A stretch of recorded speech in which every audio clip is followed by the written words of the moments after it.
নমস্কার, সোমার স্পেশাল কিচেনে আপনাদের স্বাগত জানাই।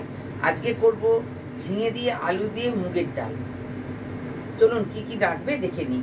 এই শুকনো লঙ্কা, এটা হচ্ছে টমেটো কুচি, এটা হচ্ছে তেজপাতা, এটা হচ্ছে আদা, এটা বেটে নেবো, এটা হচ্ছে গোটা কাঁচা লঙ্কা চেরা, এটা হচ্ছে নুন, এটা হচ্ছে চিনি, এটা হচ্ছে গোটা জিরে, হলুদ, আর এই হচ্ছে মুগের ডাল, এটা আমি ভেজে নেবো, আর এইটা হচ্ছে আলু আর ঝিঙে। আমি এখন এবার কড়াটা আমার গরম হয়ে গেছে, আমি এতে তেল দিলাম, এবার দিলাম গোটা জিরে ফোড়নে, তারপরে দিলাম তেজপাতা, তারপরে দিলাম শুকনো লঙ্কা,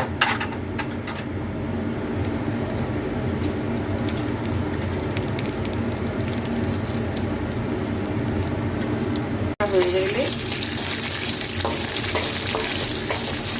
এবার দেবো আমি এই মুগের ডাল, ডালটা ভেজে নেব,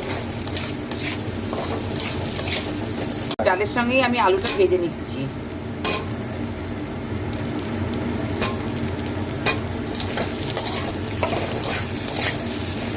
এই ডাল আর আলু ভাজা হয়ে গেছে, এবার ঝিঙেটা দিয়ে একটু ভেজে নেব। এবার আমি এই আদা বাটাটা দিয়ে দিলাম, এবার কাঁচা এই টমেটো কুচিটা দিয়ে দিলাম, এবার হলুদ দিলাম,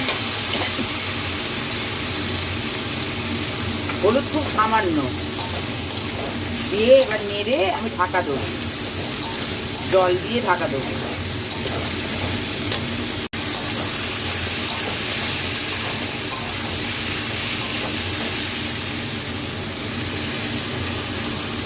আমি ঢাকা দিয়ে দিলাম এটা, এবার আমি ঢাকাটা খুলে নিচ্ছি, আমার হয়ে গেছে এটা।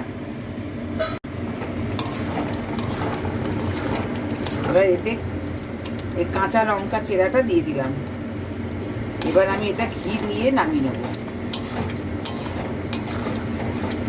এই ঘি দিয়ে নামিয়ে নেবো। এবার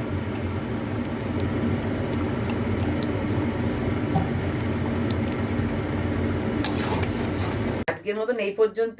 আপনারা লাইক সাবস্ক্রাইব করবেন, আর ডালটা করে খেয়ে দেখবেন, খুব সুস্বাদু হয়। নমস্কার।